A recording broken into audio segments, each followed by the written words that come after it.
Hola amigos y amigas, bienvenidos a esta entrega del día de hoy. Aquí comenzamos la semana laboral de este espacio geopolítica. Vamos a ver los temas más relevantes de las últimas horas en el país y en el mundo, que sigue bastante convulso el mundo.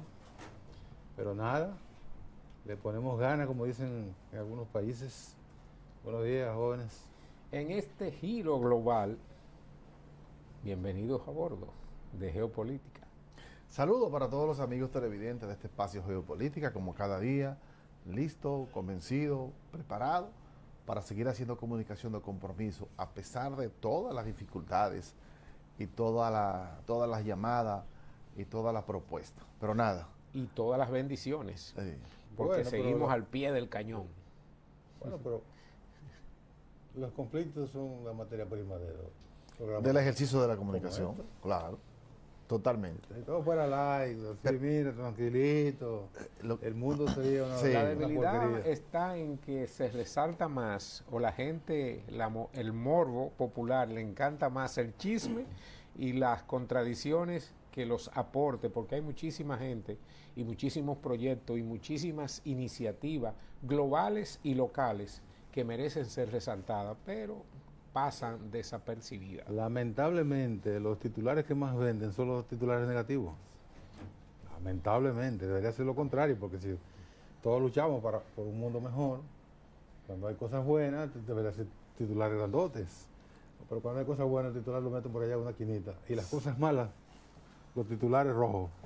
Sin embargo, Es yo la pienso realidad. que el equilibrio del mundo, todos queremos que esté en su máximo nivel. Y cuando uno ve que se dan acontecimientos que ponen en peligro el equilibrio mundial, entonces digo, oye, espérate, a todo el mundo le provoca una reflexión. Y, oye, pero espérate, vamos. Y cuando se violan estamentos, leyes, reglamentos, acuerdos, la humanidad ha tomado como iniciativa el no cumplir con nada. Y más que la humanidad, son grupos y sectores cuyos intereses, tantos ideológicos, políticos, económicos, sociales, derivan en conflictos que después todo tienen que lamentar. Es así, a propósito de eso que dice Jorge, de la violación de los derechos, el tema que van a discutir mañana y pasado en la OEA, y creo que entre hoy y mañana también en la CELAC, es el caso Y en la ONU insólito. también. Bueno, en la ONU. La ONU todavía no la ha convocado, pero ya está, la OEA está convocada. Creo que la ONU esta semana hay a prestos para que se convoque. Algo insólito, porque los estados no solo que están obligados por tratados, sino incluso por el propio discurrir interno de un país. Por ejemplo, ¿qué es lo que un país, qué es lo que un estado trata de, por encima de todo, preservar? No es la seguridad de todos los individuos, de sus individuos, ¿verdad? De sus ciudadanos. Pero tan pronto llega un extranjero al territorio, se forma parte de la obligación del Estado de proteger también a ese ciudadano. Ciudadanos comunes y corrientes. Ahora, mucho más cuando son diplomáticos. Es insólito lo que ocurrió en Ecuador. Por ejemplo, en el año 1979, un grupo de estudiantes, como la canción de Natalie, un grupo de estudiantes, en Irán, se metieron y tomaron la embajada de Estados Unidos en Teherán. Eso creó una crisis que todos la recordamos. Hay varias películas sobre eso. Incluso le costó la reelección al presidente Carter por su mal manejo y todo lo demás. Pero el Estado iraní siempre dijo que ellos no tenían nada que ver con eso. Que era algo, que era una treta, ¿verdad? Pero el Estado como Estado No se puede atribuir una violación de ese nivel. nunca asumió No, claro. que esa embajada estaba tomada por los estudiantes, por ellos. Como Estado. Son unos individuos integristas, o sea, Para fundamentalistas. Entonces, finalmente se llega a un acuerdo y ocurre lo que ocurre. Pero, ¿qué pasó?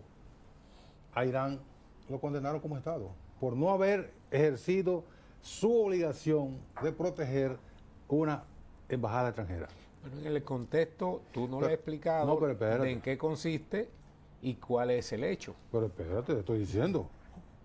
Estoy poniendo en contexto el único caso más o menos parecido. Y reitero, el Estado iraní siempre puso distancia. Dijo, nosotros no tenemos nada que ver con eso, son unos estudiantes que no los vamos a reprimir. Pero a Irán lo condenaron por eso. Ahora, el Estado ecuatoriano, que está obligado a proteger una embajada, asume una actitud delincuente y se mete era como una tanqueta o algo así, lo que sea, Varias. con tropas. Y eso no ha ocurrido nunca en el mundo, de que un Estado asuma, y además lo justifica. y metiendo comunicados y justificándolo. Bueno, uno tiene que hacer también hacer las similitudes. Si eso ocurre en cualquier país, que no sea un alicate de los Estados Unidos, lo mínimo que tuvieran hoy, el mundo entero sancionándolo. El mundo que se gobierna y el mundo que gobierna en Estados Unidos. Sancionando a estos individuos por delincuentes, porque esa es una delincuencia de Estado que no se debe permitir. Bueno, todos los países han emitido una nota de condena, todos, sin excepción. Creo que El Salvador fue el único que no emitió ninguna nota de condena, pero después todo el mundo, izquierda, derecha, centro, recalcitrantes, todo el mundo ha atacado. ¿Por qué lo han hecho? Porque se ven reflejados.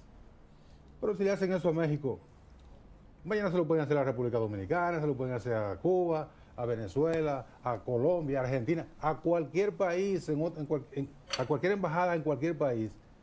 Si no se toma reparo y esa gente es sancionada de la manera ejemplar que necesita,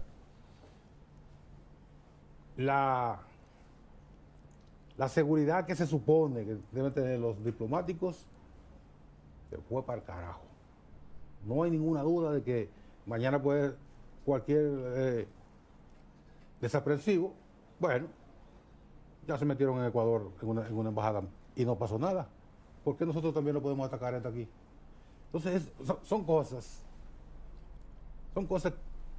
que no es que le pasó que yo no era comerciante, llevaron comerciantes, yo no era médico, el adagio chino, ese no, en este caso todo el mundo es médico, todo el mundo es comerciante, todo el mundo es izquierdista, todo el mundo es trabajador. Como yo no era nada de eso, a mí no me importó. Ahora vienen por mí y a nadie le importa. Eso es el proverbio chino. En este caso todos somos comerciantes, todos somos trabajadores, todos somos objetos o somos pasibles de ser atacados de la misma manera que ocurrió con el Estado ecuatoriano, que además, y lo reiteramos, son tan canallas y tan irresponsables y tan, no se sabe si locos, que lo están reivindicando. La justificación es que las autoridades sospechaban que la persona que estaba refugiada se iba a fugar. Pero fugarse ¿para dónde? Si ya el tipo tiene la concesión del asilo por parte de México, ¿para dónde se va a fugar? A México. Bueno, la realidad es que la agresión ocurrida el viernes frente a la Embajada de México, donde fueron atropellados incluso personal de la Embajada de México para sacar a Jorge Glass de la Casa de México en Ecuador, no es una violación solo a México, sino una violación al derecho internacional. Precedente que debe ser castigado con toda la dureza, al igual a la magnitud del caso. ¿Por qué? Porque si el mundo permite que se den este tipo de cosas, ya cualquiera puede decir mañana, lo puede hacer. Entonces el orden internacional se va a ir al carajo. Yo creo que todos los países, varios países retiraron sus embajadas formalmente de Ecuador. Sin embargo, eso debió ser en pleno. Sí, esto no es un problema ideológico, ni de corriente, ni de derecha, ni de izquierda, ni del centro. Esto es un problema de orden internacional. y que hasta los más acérrimos dictadores, señores, han respetado eso. Cuando una persona tiene el asilo político, ya es parte esa es una prerrogativa del Estado que los da, sí, y debe ser preservado ese Estado de Derecho en ese momento. Sí. No importa lo que haya pasado atrás ni adelante, no, eso no tiene que ver. Ya tengo una condición que corresponde al país que lo acoge, esa responsabilidad. Y intervenir en una embajada, como en el caso que hizo Ecuador frente a la Embajada de México el pasado viernes, es una violación que debe recibir el más severo de los castigos, porque eso no debe ser un precedente, debe tener una dureza de condena de todos los países. Todo el que se quiera democrático o no democrático debe condenar y retirar su embajada de Ecuador hasta que ese hecho pueda ser resarcido y que pueda ser condenado Ecuador como Estado. En ese principio hay que decir que los países después de la Segunda Guerra Mundial hicieron el Acuerdo de Viena después de haberse formado la ONU. En el Acuerdo de Viena se establecen las relaciones entre países y el respeto que debe existir en los territorios de cada uno de su demarcación, y las relaciones internacionales se entiende que las embajadas y los consulados son una extensión del territorio del país representado. Bajo ese esquema, Ecuador, que tiene excelente hasta el viernes relaciones con toda Latinoamérica, especialmente con México.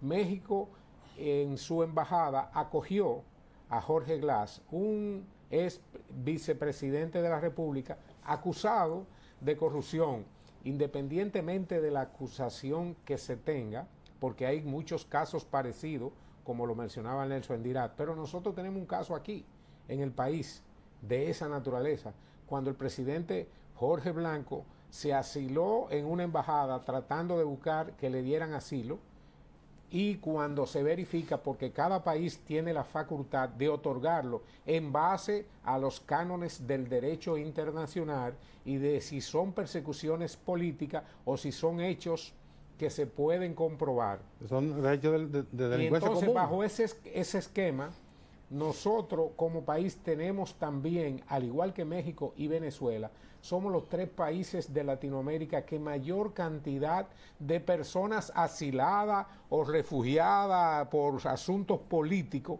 hemos recibido. Hasta los dictadores, como tú dices, respetan eso. Trujillo asiló aquí, por ejemplo, en la Segunda Guerra Mundial, a toda una embarcación completa de judíos que andaban prácticamente errantes en el Caribe. Balaguer aquí acogió a los etarras que tenían el conflicto en España. Sí. Que ese no fue un asilo, fue un acuerdo de Estado. Pero es parte de esa condescendencia de la diplomacia. Hipólito Mejía acogió aquí en el país a los que trataron de dar el intento de golpe de Estado a Chávez. Ustedes se acuerdan que después entonces el conflicto claro, entre ambos presidentes, de si tú tienes a gente allá, sácalo de ahí. Entonces el principio diplomático de respeto al territorio de cada país y de los territorios de las embajadas en cada nación fue violado flagrantemente. Y todas las naciones del mundo están condenando este acto del Ecuador, que se ha extralimitado en sus funciones, y en ese esquema no hay duda de que las sanciones van a llegar, porque la tradición del respeto, eso es lo único que asegura que los desmanes de los estados contra la población o contra cualquier político opositor se vuelva una contradicción de que peligran la vida de las persecuciones políticas, porque los estados en el ejercicio del poder tienen derecho, pero no tienen derecho a violar el territorio de las embajadas, que por el Acuerdo de Viena es un santuario sagrado de un país en nación extranjera. Es una salvaguarda frente a los extremos internos de los países. Claro, ese es el sentido del asilo. La extraterritorialidad. Claro. Tú mencionabas el caso del doctor Salvador Jorge Blanco, que yo recuerdo bien porque lo cubrí profusamente. Y que fue denegado el asilo. Pero el gobierno del doctor Balaguer no se metió a la casa. No se metió. Estaba en la embajada, en la casa del embajador. En la casa del embajador. Ahí en Naco. Sí. Pero el gobierno no se metió a sacar a Jorge Blanco. No. ¿Cuándo sale Jorge Blanco? Cuando Venezuela establece que no hay persecución política y le niega el asilo. Entonces Jorge Blanco tiene que salir de la casa del embajador y ahí se produce todo lo que se produjo. Pero el apresamiento, pero apreciamiento no, ahí se fue para una clínica y ahí todas las demás. Lo que se conoce que después tuvo un problema cardiovascular. Que es el último hecho de contradicción de esa naturaleza que tenemos presente en el país. Pues no lo persiguieron hasta ahí. Cuando llegó a la casa del embajador ya estaba protegido por el territorio venezolano, la extraterritorialidad, que es como se llama a la extensión del territorio del territorio nacional de un país hacia la embajada en cualquier otro país. Bueno, pero ¿cuánta gente, cuántos desafectos, como le decían a los disidentes del gobierno de Trujillo, cuántos desafectos acogió Venezuela? Entraron a las embajadas en y México. Trujillo Respetó eso. No hay que presentar a Trujillo. Sí. Cualquier cosa que tú digas a Trujillo es pequeña. Eso lo respetó. Todo el tiempo lo respetó. México acogió 722 personas perseguidas por el régimen de Augusto Pinochet. Pinochet nunca mandó a los carabineros y a la Fuerza Armada a atacar a intervenir la embajada. No, siempre. ¿Cuántos dictadores hubo en América Latina? Y hasta en los estados de guerra. Tú has tenido el conflicto permanente entre Cuba y Estados Unidos, pero ambos mantienen delegaciones diplomáticas cuidadas y protegidas por el propio Estado. Claro, porque es su obligación. El Estado receptor. Pero Rusia y Ucrania están en guerra. Pero tienen embajada. ¿Alguien ha oído que en Rusia atacaron la embajada de Ucrania? No. ¿O que en Kiev atacaron la embajada? En cualquier otro país, pero no en su territorio. No.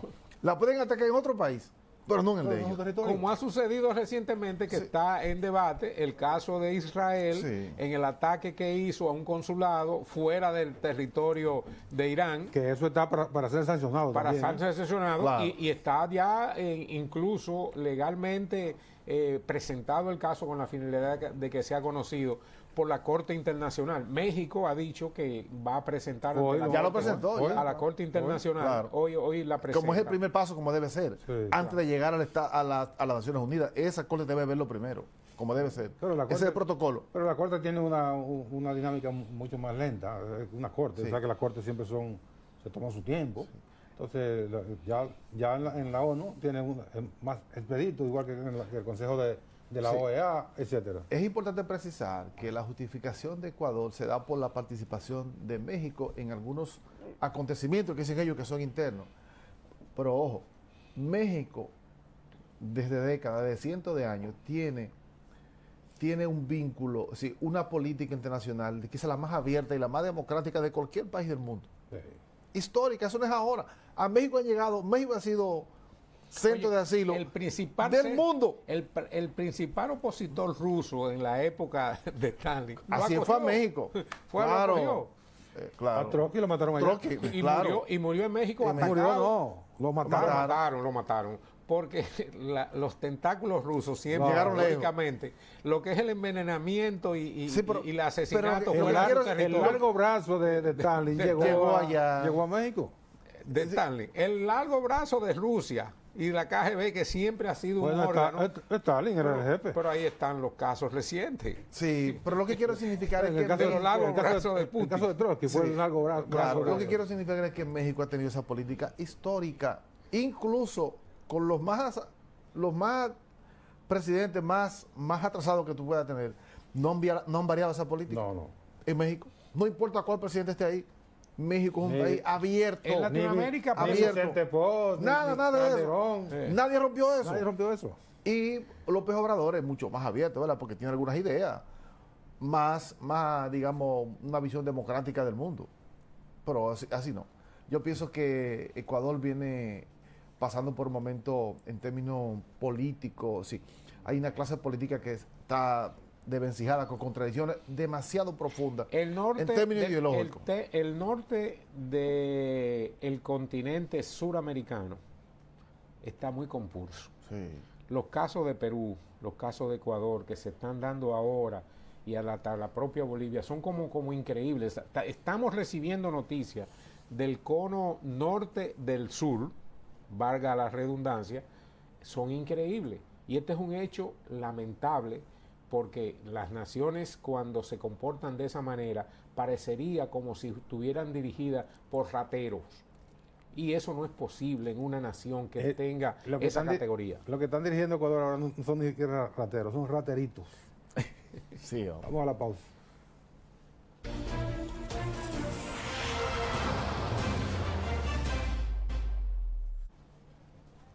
Bueno, seguimos aquí. ¿Seguimos aquí o entramos aquí? No, seguimos Porque aquí. estábamos allá. Ah, bueno, también, sí. Pero como Entramos aquí. como estamos allá, ¿Tú quieres seguir allá? no, yo quiero seguir con México, porque México también tiene el 2 de junio, unos 15 días después de las elecciones nuestras, Ayer elecciones, Anoche hubo el debate. y anoche hubo el primer debate, porque por primera vez se entiende o se puede inferir que México pueda tener por primera vez Una mujer. No, como eso, presidente. Eso será por hecho. Por ejemplo, Porque- porque va a ganar un candidato que no está ahí. Sí, El tercero. hay un tercero. independiente. Sí, pero Hay un tercero. Yo vi el debate y muy centrado. muy centrado. Muy centrado y con propuestas muy claras. Sí, mira, un muchacho que tiene como 42, Joven. 43 años. Muchacho joven, Pero muy mira, joven. bien formado, Sí. con mucha experiencia. Mucha experiencia expositiva. Y No, un y- currículo muy... y de trabajo. Y un currículo A muy, pesar de muy su bien. juventud. Exacto. Bueno, las dos candidatas, que son las que disputan, De los dos principales partidos. No, de los del cuatro. Morena. del PRIAN, Del PRIAN y Y Morena. Morena y el PRIAN. El PRIAN es porque es una alianza entre el PRD, el PRI El y el PRI. PAN. Le llaman el PRIAN de manera despectiva. La señora Solchi Galvez, ahí están. En el debate. Y Claudia Sheinbaum, que Fíjate fue que- presidenta del fíjate que- Distrito Federal. Aunque la distancia es mayor, Gobernadora. la distancia del proceso electoral... Gobernadora del No, le distrito. llaman presidente del Distrito Federal. Ah, bueno. La conclusión del proceso mexicano es mucho más alargado que el nuestro, hay menos distancia. Ya ellos realizaron el primer debate y aquí estamos amagando todavía de si va Sí, pero o es no un, va. un debate formal. ¿no? Eso es un debate por ley. Lo de aquí- por ley, lo de aquí es efectivamente. Lo de aquí es una chercha de Ángel. Sí, pero además un Ángel, pues ya Ángel lo que hizo fue que, como dije, se hizo aquello fuera del cajón. Porque además Ángel lo que quiere es una componente entre los partidos. Claro. No quiere ningún debate. No, no. ¿Por qué no abre los temas para que se hable de todo lo que se quiera y todos los candidatos? Mire, hombre. O que participe, porque ahí hay 3 candidatos, porque solo hay 3 candidatos. Si hubiesen 10 candidatos, estarían ahí. Claro. Exactamente. Pero aquí no, aquí Ángel ¿cómo tú- y la Cámara Americana de Comercio, no, además Ellos lo que son tengan un 5%. Ellos son los que deciden. Ellos son los que deciden. Oh. ¿Y qué debate es eso? Eso es Y establecen su parámetro asunto en función de sus... Pidiendo que sean condescendientes con la persona. Y además le han pedido en otra forma eso que están planteando, ¿sí? Porque es un camuflaje, pero para pedir lo mismo. Es decir, es acudiendo al derecho internacional sobre los refugiados, que es una norma de las Naciones Unidas. ¿sí? Sí, Le pero- están pidiendo a la pero República Dominicana que aplique eso. Sí, pero las Naciones Unidas establece cuándo se configura la necesidad de refugiados. En Haití hay una guerra civil, al menos declarada, ¿no? No hay una guerra civil en Haití. Y se puede haber una situación peor que una guerra. No, Es decir, La no hay una guerra formal. La delincuencia en su más alto grado, que es lo que está fuera de control en Haití, no es una guerra civil. No es una guerra civil. Pero en un el fondo, conflicto de en el fondo, seguridad. Conflictos de seguridad que son normales. peor. Sí. Está bien, pero no es formal. Pues, ¿sabes por qué es peor? Porque cuando hay una guerra civil hay contra un Estado establecido, ¿verdad? Que tiene un mínimo digamos, de monopolio del poder, pero en Haití no La hay. guerra civil es un conflicto interno. Interno, pero entre bandos y a veces en la mayoría de los casos frente al gobierno. ¿Y dónde está el gobierno en Haití? Pero Eso es tierra de nadie. No se configura, Ok. no se configura el estatus que establece el estatuto de refugiado para que nosotros, que si hubiese una guerra civil en Haití, estaríamos obligados prácticamente a hacerlo, a acoger refugiados. Pero en Por lo Haití lo que menos hay ahora- es un éxodo por Por lo que hemos dicho aquí, por comida. Eso no califica para No hay refugiados. por violencia. Por eso la propuesta que hizo Básicamente. el presidente en una locución hace unos días, donde la cual decía que los organismos internacionales y las naciones amigas de Haití deberían plantearse tener esos campos de concentración de ayuda para alimentación en las pequeñas islas que están en el entorno, incluyendo la Tortuga. Y hay una propuesta de un grupo de profesionales dominicanos en la cual me ha tocado participar, en la cual están haciendo una presentación formal de el uso del territorio haitiano para refugiar en áreas específicas a la gran población y que allí sean alimentados, pero que esos centros tengan la calidad y que tengan las necesidades básicas, tanto de agua, electricidad, utilizando métodos y recursos que son de emergencia. Y una de las cosas que tienen que hacer, especialmente los países más desarrollados, en este caso Estados Unidos tiene muchísimos barcos que son hospitales. Manden un barco de eso frente a la costa, lo más alejado al oeste de Haití, y empiecen a darle atención médica. Pero manden también un par de plataformas de esos buques grandísimos que tiene Estados Unidos y pongan uno en cada una de las puntas de las bahías y de Haití, y empiecen a darle servicio de comida, porque esas embarcaciones tienen instalaciones para hacer 20 y 30 mil raciones por hora de comida. Que ese pueblo lo que está No hay que hacerla porque eso viene hecho, la comida con mucho más nutrientes. Pero es un Sí, paliativo. ellos la tienen. Sí, eso es paliativo. ellos son expertos en alimentos de eso. guerra. Claro. Pero lo que estamos hablando es que la necesidad del pueblo haitiano no se puede tratar como una situación de guerra. Solo, claro. Es una situación de un pueblo que está sufriendo las consecuencias de una violencia extrema de grupos armados. Es un paliativo. ¿Qué tiempo puede durar un barco dando comida ahí? Un mes. Y al día número 31, cuando se vaya el barco, son paliativos, eso no resuelve nada. Sí. Hay que irse a la cuestión de fondo. Vamos a la pausa y regresamos a hablar de política de verdad.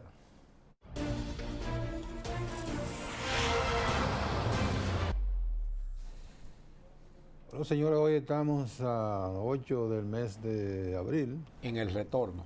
en el retorno, sí. El U-Time, dicen. ¿Eh? U-Time. Ah, ok.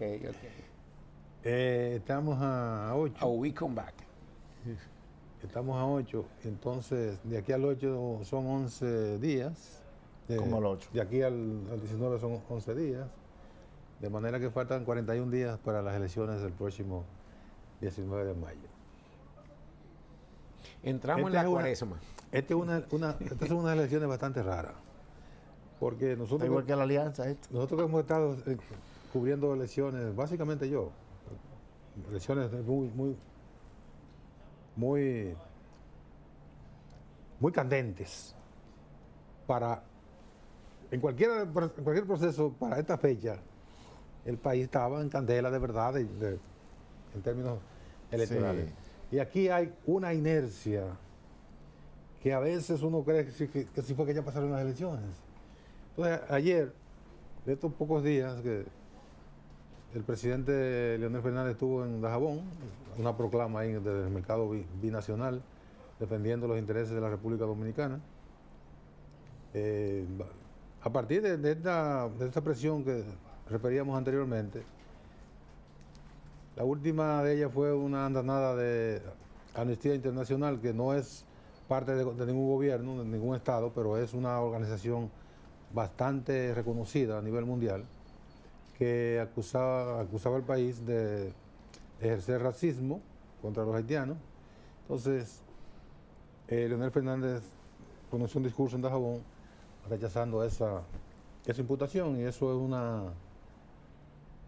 una forma de alinearse con la posición generalizada más bien, de la República Dominicana frente al bendito tema de los haitianos. Por su parte, el presidente Luis Abinader estuvo en La Vega, donde dijo que el próximo 19, él prevé que se va a producir un plebiscito. Un plebiscito, ahí, presidente, bájale un poquito. Porque el plebiscito, ¿qué quiere decir un plebiscito? La confirmación de un hecho que está casi consumado, la consumación de un hecho. ¿Ya? No, pero hay que votar todavía. Hay que votar. Mira, tú sabes que yo dije anoche en una conversación con unos amigos que casi siempre los domingos de la tarde nos juntamos a conversar. ¿Ha jugado dominó? A jugar dominó y a ver un poco, y uno siempre con su ejercicio lo lleva siempre profundo. Yo dije, yo caminé mucho el sábado de la ciudad. Tuve que hacer varias diligencias en la mañana, al mediodía, en la tarde. Y yo solamente vi una actividad política en la Avenida Independencia. Caminé por todos los lados. Y yo dije anoche, pero mire, esto está raro. Porque en otros procesos, estas calles, todos los fines de semana, sábado y domingo, eran repletas de campañas electorales. No cuando faltan 40 días, sino cuando faltaban 3 meses para las elecciones. Y yo dije, pero bueno, pero esto parece que hay una pasividad enorme en la población, por lo menos en la capitalina, con relación a un proceso que ya está encima. Bueno, pero este es el epicentro. Si aquí está, imagínate fuera. Sí, yo dije, bueno, eso mismo dije yo, ojalá que en los pueblos esté más animado, pero aquí parece que la gente está en un quiebre realmente así. El estado de ánimo básicamente de la oposición está en un punto casi de inoperancia para salir a la calle. Como dijo el jefe de policía, de intriga. Casi, bueno, para no decirle, ese es el término real. La oposición parece que se entregó. No tiene fuerza para reanimar a su grupo. No es así, porque el presidente Danilo Medina proclamó en una actividad en la Casa Nacional del PLD que la formación moral tiene la suficiente estructura y la suficiente experiencia para ganar en la primera o en la segunda vuelta, dice Danilo Medina, que por lo tanto que comiencen a visitar gente, a pedirle que digan si quieren seguir como están o si quieren volver a estar como están. Pero claro que nadie quiere volver para atrás. Mira, por cierto, Carlos Guzmán renunció a la Fuerza del Pueblo. Hoy en la mañana se llevó hoy, Carlos Guzmán es el alcalde de Santo Domingo Norte. Acaba de renunciar a la Fuerza del Pueblo. Pero hay un rumor de eso. No hay rumor. Confirmado, hoy en la mañana, primera hora, Carlos Guzmán mandó una comisión con la carta de renuncia total de la Fuerza del Pueblo. ¿Y qué es lo que alega?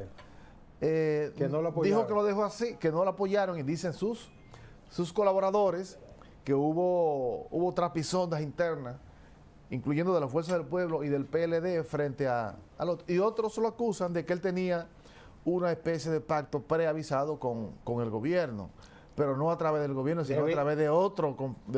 Debiste comenzar por ahí. Bueno, porque él fue amenazado varias veces, que el gobierno amenazó con llevarlo a él como candidato. Claro que sí. En el paso administrativo del proceso electoral que tenemos que entran en la fase de la cuaresma, 40 días, 41 ya para la celebración, hay que decir que administrativamente el presidente de la República autorizó el desembolso para la Junta Central Electoral del dinero correspondiente a los partidos políticos, pero el anuncio lo hace el presidente del PRM, donde indica hace la semana pasada, paliza, de que eso se iba a ejecutar en los próximos días, y así ocurrió. Pero es un acto administrativo. ¿Y por qué tiene que hacerlo paliza? Efectivamente, como acto administrativo. Porque él es el ministro administrativo de la Presidencia de la República. Sí, pero aunque él está en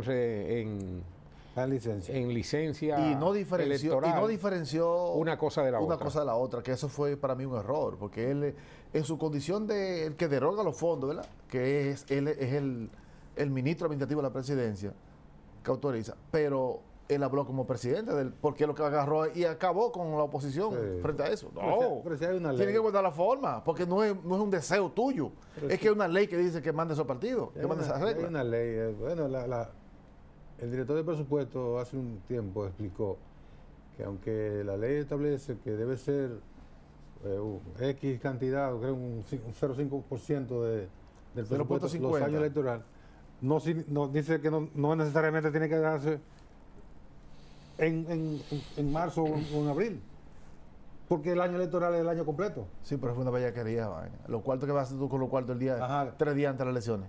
O 3 días después. Oh, pero venga acá. No, una barbaridad. Es una bellaquería del Y gobierno. que fue una queja de la oposición de que en el proceso electoral Claro.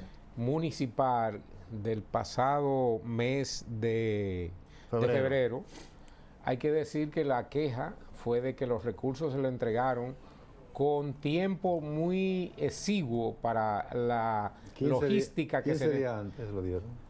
para la logística de lo que necesitan ensamblar para poder distribuir todo su personal La logística. y la logística funciona.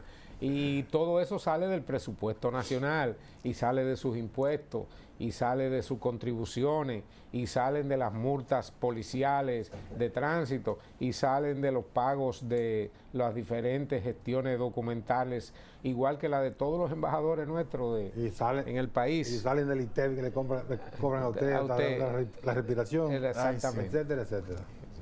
Terminamos. Hasta mañana.